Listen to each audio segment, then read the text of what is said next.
ភាពជាប់នៅអនុគមមានសញ្ញាស្មើឬក៏សញ្ញាខុសពីតែយើងគួរតែធ្វើមិនជាទូទៅដើម្បីឲ្យអនុគម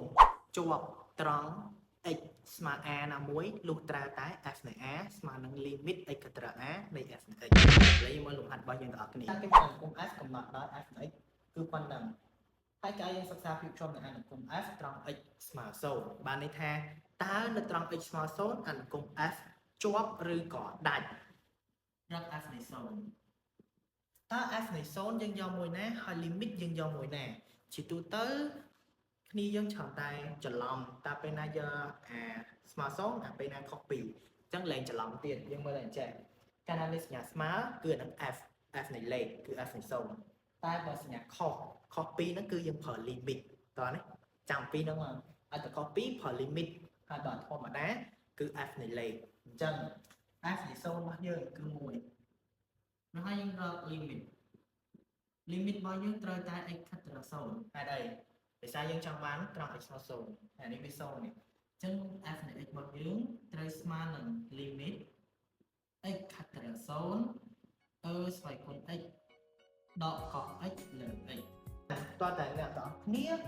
ចេះ limit បើយើងអត់ចេះ limit កណនីអត់ចេះទៀតអញ្ចឹងយើងរំលឹកបន្តិចទៅ limit របស់យើងកាលណា limit x ខិតទៅដល់0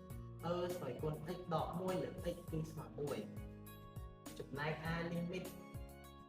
x ខិតទៅដល់0 1ដកក x លើ x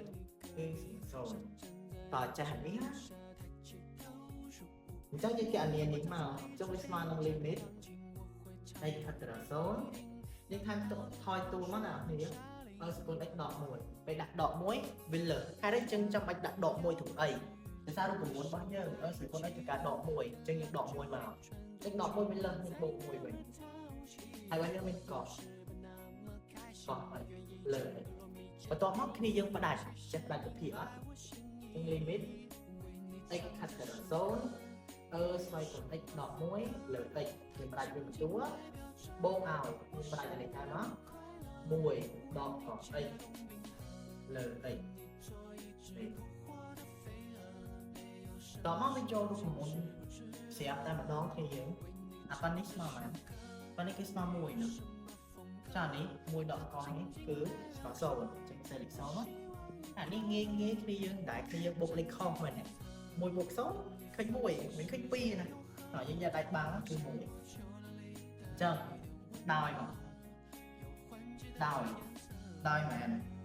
f នៃ0របស់យើងស្មើ limit x ខិតទៅដល់0នៃ f នៃ x ស្មើ1អញ្ចឹងខ្ញុំប្រាប់តាំងពីដើមក្បាលមកហើយថាបើសិនជា f នៃលេខស្មើនឹង limit x ខិតទៅលេខ f នៃ x វាជាអនុគមជាប់តែបើវាខុសពីបានន័យថាអនុគមនឹងដាច់ឬក៏នឹងជាប់អញ្ចឹងដូចនេះអនុគម f ជាប់ត្រង់ណាគ្នាយើងជាប់ត្រង់ណាជាប់ត្រង់ x ស្មើ x ស្មើ0ឃើញទេភាពជាប់អត់មានអីបបាអេងាយស្រួលធ្វើតាមដំណាក់កាលរបស់វាមកបានបន្ទុកពេញ